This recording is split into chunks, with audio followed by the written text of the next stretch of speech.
Assalamualaikum warahmatullahi wabarakatuh. Perkenalkan, nama saya Asya Karima Zulfa dari Prodi Manajemen Pendidikan Islam. Di sini saya akan menjawab beberapa persoalan dari mata kuliah Sejarah Peradaban Islam. Soalan yang pertama, Piagam Madinah yang dirumuskan oleh Rasulullah Shallallahu Alaihi Wasallam kerap disebut sebagai konstitusi modern pertama di dunia. Sementara pada masa Khulafaur Rasyidin, yaitu khususnya Umar bin Khattab, sistem administrasi negara atau diwan diadopsi dari tradisi Persia. Analisislah bagaimana strategi adaptasi budaya dan inklusivitas sosial ini menjadi pondasi utama bagi stabilitas politik ekspansi peradaban Islam awal, lalu hubungkan analisis Anda dengan tantangan pluralisme sosial di era modern saat ini. Jawabannya, Piagam Madinah. Piagam Madinah sendiri merupakan bentuk kontrak sosial yang mengakui keberagaman agama dan suku yang ada di Madinah. Melalui piagam ini, baik Muslim, Yahudi, maupun kelompok lainnya memperoleh hak dan kewajiban yang relatif setara dalam menjaga keamanan bersama. Sementara itu, pada masa Khalifah Umar bin Khattab sendiri mengadopsi sistem diwan dari Persia untuk memperkuat administrasi negara, pengelolaan pajak, dan juga distribusi gaji tentara. Kombinasi inklusivitas sosial dan adaptasi budaya sendiri menjadi pondasi stabilitas politik Islam awal karena Islam sendiri tidak memaksa semua masyarakat yang ditaklukkan untuk meninggalkan identitas mereka. Rasulullah Shallallahu Alaihi Wasallam melalui Piagam Madinah memberikan ruang bagi berbagai kelompok, baik itu Muslim, dari kelompok Yahudi maupun suku-suku Arab lainnya untuk hidup bersama dengan hak dan juga kewajiban yang jelas. Mereka sendiri tetap boleh menjalankan agama dan tradisi mereka masing-masing selama tetap menjaga keamanan dan juga ketertiban bersama. Selain itu, para pemimpin Islam tidak menolak budaya atau sistem dari peradaban lain jika sistem tersebut terbukti dapat bermanfaat. Contohnya seperti Umar bin Khattab tadi yang mengadopsi sistem diwan yang ternyata berasal dari Persia. Prinsip ini masih sangat relevan. Masyarakat saat ini terdiri atas berbagai suku, agama, budaya, dan juga berbagai pandangan hidup. Jika pemerintah menerapkan sikap toleran, memberikan hak yang sama kepada seluruh warga negara, serta mampu beradaptasi dengan perkembangan zaman yang ada, maka kehidupan sosial akan lebih harmonis dan juga stabil. Sebaliknya, jika suatu kelompok diperlakukan berbeda secara diskriminatif atau dipaksa untuk mengikuti identitas tertentu, konflik sosial dapat lebih mudah terjadi. Dari Persia untuk mengatur administrasi negara. Hal ini menunjukkan bahwa Islam di masa awal pun telah bersikap terbuka terhadap inovasi dan pengetahuan dari luar selama sistem tersebut dirasa bermanfaat. Soal yang kedua, Dinasti Umayyah menitik beratkan pada perluasan wilayah atau ekspansi geografis dan sentralisasi kekuasaan yang cenderung Arab-oriented. Sedangkan dinasti Abbasiyah berfokus pada kodifikasi keilmuan atau The Golden Age dan bersifat kosmopolitan atau Mawali friendly.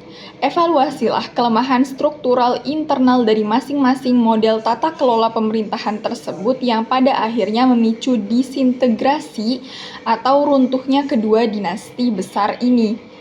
Dapat kita bandingkan pemerintahan di masa dinasti Umayyah dan juga dinasti Abbasiyah. Yang pertama, di masa dinasti Umayyah. Dinasti Umayyah berhasil memperluas wilayah Islam hingga Afrika Utara, Spanyol, dan juga Asia Tengah. Namun, pemerintahan mereka cenderung mengutamakan bangsa Arab, yang sebutannya ini disebut Arab-oriented, dalam jabatan pemerintahan maupun di kehidupan sosial. Sedangkan kelompok Mawali atau Muslim non-Arab seperti Persia sering diperlakukan tidak setara meskipun sudah sama-sama memeluk Islam. Akibatnya muncul berbagai rasa ketidakadilan dan ketidakpuasan di kalangan para Mawali. Kondisi ini sendiri memicu berbagai pemberontakan yang kemudian dimanfaatkan oleh kelompok Abbasiyah untuk memperoleh dukungan luas dan menggulingkan dinasti Umayyah tepatnya pada tahun 750 Masehi. Menurut saya sendiri, kelemahan utama dari dinasti Umayyah ini adalah kurangnya kemampuan menciptakan kesetaraan bagi seluruh umat Islam. Sedangkan pada masa dinasti Abbasiyah berbeda dengan dinasti Umayyah. Abbasiyah sendiri lebih terbuka terhadap berbagai etnis dan berhasil membawa Islam ke masa keemasan ilmu pengetahuan. Namun seiring berjalannya waktu, kekuasaan pusat semakin melemah karena wilayah kekhalifahan terlalu luas dan semakin sulit untuk dikendalikan. Abbasiyah juga bergantung pada tentara bayaran Turki yang semakin kuat pengaruh politiknya. Selain itu, banyak daerah mulai membentuk dinasti sendiri sehingga tidak lagi tunduk sepenuhnya kepada khalifah di Baghdad. Berbagai konflik internal dan juga permasalahan sosial ini menjadi memperburuk keadaan. Akibatnya ketika Mongol menyerang Baghdad pada tahun 1258 Masehi, Abbasiyah sendiri tidak memiliki kekuatan yang cukup untuk bertahan. Menurut saya, kelemahan terbesar dari dinasti Abbasiyah ini adalah lemahnya persatuan politik dan juga menurunnya kontrol pemerintahan pusat terhadap wilayah-wilayah yang ada di bawah kekuasaannya. Soal yang ketiga, di Andalusia atau Spanyol, Islam berkembang sebagai pusat transisi ilmu pengetahuan internasional yang memicu Renaissance Eropa. Sementara dinasti Safawiyah di Persia memperkuat identitas teologis atau Syiah sebagai instrumen legitimasi politik kekuasaan. Telaahlah secara kritis mengapa model pendekatan kultural saintifik di Andalusia memiliki dampak jangka panjang yang lebih luas bagi peradaban global dibandingkan model pendekatan ideologis teologis dinasti Safawiyah. Pendekatan kultural saintifik di Andalusia memiliki dampak jangka panjang yang lebih luas karena pendekatan ini berfokus pada pengembangan dan penyebaran ilmu pengetahuan yang bersifat universal. Andalusia sendiri menjadi pusat penerjemahan dan pengembangan berbagai disiplin ilmu seperti kedokteran, matematika, filsafat, astronomi yang kemudian diwariskan kepada Eropa dan berkontribusi terhadap lahirnya Renaissance. Sebaliknya, dinasti Safawiyah lebih menekankan penguatan terhadap identitas teologi Syiah sebagai alat legitimasi politik. Meskipun berhasil memperkuat persatuan dan identitas masyarakat Persia, pengaruhnya cenderung terbatas kepada wilayah dan juga beberapa kelompok tertentu. Oleh karena itu, pendekatan kultural saintifik Andalusia memberikan pengaruh yang lebih luas bagi peradaban global karena ilmu pengetahuannya sendiri dapat diterima, dipelajari, dan dikembangkan oleh berbagai bangsa tanpa dibatasi perbedaan agama maupun ideologi.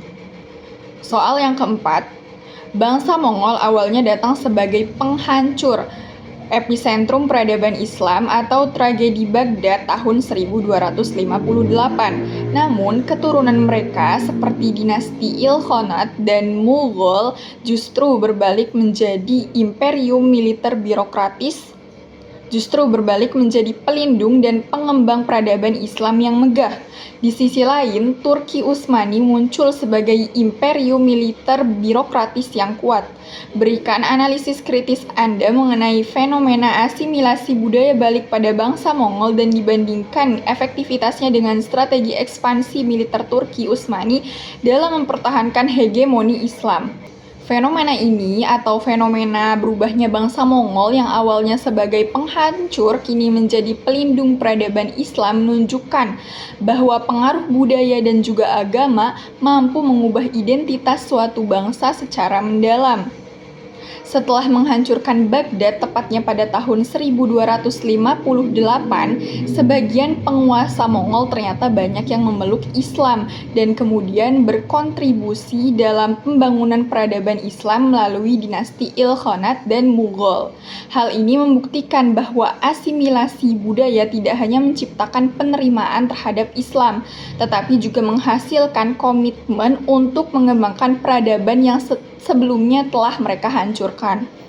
Di sisi lain, Turki Utsmani mempertahankan hegemoninya melalui kekuatan militer yang kuat, birokrasi yang terorganisasi, serta sistem pemerintahan yang efektif. Strategi ini terbukti berhasil memperluas serta mempertahankan wilayah kekuasaan dalam jangka waktu yang lama. Namun, jika dibandingkan secara kritis, asimilasi budaya Mongol lebih efektif dalam menciptakan perubahan jangka panjang pada identitas dan nilai-nilai masyarakat, sedangkan kekuatan militer Turki Utsmani lebih efektif dalam menjaga stabilitas politik dan juga teritorial. Dengan demikian, keduanya memiliki efektivitas yang berbeda, tetapi asimilasi budaya cenderung menghasilkan pengaruh yang lebih bertahan lama karena mampu mengubah cara berpikir dan kehidupan masyarakat secara mendasar. Soal yang kelima, proses Islamisasi di wilayah Indonesia dan juga Asia Tenggara secara umum berlangsung damai melalui jalur perdagangan, perkawinan, dan rekonstruksi budaya atau akulturasi. Berbeda dengan pola futuhat atau pembebasan wilayah di Timur Tengah ataupun Afrika Utara, konseptualisasikan bagaimana pola akulturasi damai ini mempengaruhi watak atau karakteristik Islam di Indonesia seperti konsep Islam Nusantara atau Islam kosmopolitan dalam respon arus radikalisme global saat ini. Pola akulturasi damai sendiri membuat Islam di Indonesia berkembang secara fleksibel dan mampu beradaptasi dengan budaya lokal tanpa menghilangkan ajaran pokok Islam. Proses ini membentuk karakter Islam di Indonesia yang moderat, toleran, dan menghargai keberagaman. Dari pola tersebut lahir konsep Islam Nusantara dan Islam kosmopolitan yang mengedepankan dialog persaudaraan dan hidup berdampingan secara damai. Karakter inilah yang menjadi kekuatan Islam di Indonesia dalam merespon radikalisme global. Radikalisme global sendiri biasanya mengajarkan pemahaman agama yang kaku, mudah menyalahkan kelompok lain, dan kadang menggunakan kekerasan untuk mencapai suatu tujuan. Sedangkan Islam di Indonesia terbentuk melalui akulturasi damai. Jadi, sejak awal masyarakat sendiri terbiasa menyebarkan dan juga mempelajari Islam dengan cara yang ramah, seperti melalui perdagangan, dakwah, pendidikan, seni, budaya. Karena itu, masyarakat di Indonesia cenderung lebih menerima perbedaan dan tidak mudah terpengaruh paham-paham yang ekstrim. Kekuatan Islam di Indonesia dalam respon radikalisme global sendiri lebih mengutamakan pendekatan budaya serta pendidikan daripada kekerasan atau konfrontasi ideologis. Soal yang keenam, keberadaan peradaban Islam di Afrika, misalnya melalui Universitas Al-Qarawiyyin di Maroko atau Universitas Sankore di Timbuktu, serta jejak Islam di Eropa Timur atau warisan Turki Utsmani di Balkan menunjukkan bahwa Islam bukanlah komoditas geopolitik Timur Tengah semata. Kritisilah narasi eurosentrisme yang seringkali menegaskan atau mengaburkan kontribusi intelektual dan arsitektur Islam di benua Eropa dan Afrika terhadap kemajuan peradaban Barat modern. Narasi eurosentrisme. Narasi ini sendiri perlu dikritik karena sering menggambarkan kemajuan Eropa sebagai hasil perkembangan internal Eropa tanpa mengakui kontribusi peradaban lain termasuk Islam. Padahal banyak sekali ilmu pengetahuan yang berkembang di Eropa berasal dari proses penerjemahan dan pengembangan ilmu oleh para ilmuwan Islam. Selain itu, pusat-pusat pendidikan Islam seperti Universitas Al-Qarawiyyin di Maroko dan Universitas Sankore di Timbuktu telah berkembang sebelum banyak universitas modern di Eropa berdiri. Warisan arsitektur, filsafat, kedokteran, matematika, arsitektur, astronomi juga berasal dari dunia Islam yang memberikan kontribusi besar terhadap kemajuan Barat. Oleh karena itu, narasi ini atau narasi Eurosentrisme dianggap kurang objektif. Karena apa? Karena cenderung mengabaikan peran peradaban non-Eropa dalam membentuk peradaban modern. Sejarah seharusnya ditulis secara gamblang dan juga lebih inklusif dengan mengakui kontribusi berbagai peradaban secara proporsional. Soal yang ketujuh, kehadiran Muslim di Amerika dan juga Australia sering dianggap sebagai fenomena migrasi baru abad ke-20. Namun, bukti sejarah menunjukkan adanya kontak awal pelaut Muslim Makassar dengan suku aborigin di Australia Utara, serta teori kedatangan Muslim pra-Columbus di Amerika. Analisislah mengapa distorsi historiografi ini bisa terjadi dan rancanglah sebuah strategi rekonstruksi penulisan sejarah atau historiografi yang adil untuk mengangkat kembali kontribusi minoritas Muslim di kedua benua tersebut. Distorsi historiografi sendiri terjadi karena dominasi perspektif lonjakan kolonial Barat yang lebih menonjolkan peran dari bangsa Eropa. Akibatnya, kontak pelaut Muslim Makassar yang kita sebut dengan Makassan ini dengan masyarakat aborigin Australia maupun teori kontak Muslim sebelum Columbus kurang mendapatkan perhatian. Rekonstruksi historiografi yang adil dapat dilakukan melalui penelitian yang multidisipliner, penggunaan sumber lokal, kajian arkeologi, sejarah maritim, dan juga pelibatan komunitas Muslim setempat dalam penulisan sejarah. Dengan demikian, kontribusi kelompok minoritas dapat terlihat secara proporsional. Soal yang ke-8. Ibnu Khaldun dalam kitab Muqaddimah menyatakan bahwa peradaban memiliki siklus biologis, yaitu lahir, tumbuh, mencapai puncak, mengalami penuaan, lalu runtuh akibat hilangnya asobiyah atau solidaritas sosial, dan juga gaya hidup yang mewah. Berdasarkan dinamika sejarah dari masa Rasulullah SAW hingga perkembangan Islam di berbagai belahan dunia atau Amerika dan juga Australia, rumuskan sebuah tesis atau simpulan mengenai faktor internal paling krusial yang menentukan mati hidupnya suatu peradaban Islam di era disrupsi digital saat ini. Menurut Ibnu Khaldun sendiri, peradaban runtuh ketika solidaritas sosial atau asobiyah melemah dan masyarakat mulai tenggelam dalam kemewahan. Di era digital saat ini, faktor internal paling krusial yang menentukan hidup matinya peradaban Islam sendiri bukanlah teknologi, melainkan kualitas modal sosial dan juga kapasitas intelektual umat. Peradaban Islam akan bertahan apabila mampu mempertahankan solidaritas sosial, budaya ilmu pengetahuan, inovasi teknologi, dan etika moral secara bersamaan. Sebaliknya, perpecahan internal, rendahnya literasi, serta ketergantungan pada pencapaian masa lalu akan mempercepat kemunduran peradaban. Sekian yang dapat saya sampaikan. Apabila terdapat kekeliruan dari pemahaman atau pendapat yang saya berikan, itu semua karena kurangnya atau keterbatasan ilmu juga pengetahuan yang saya miliki.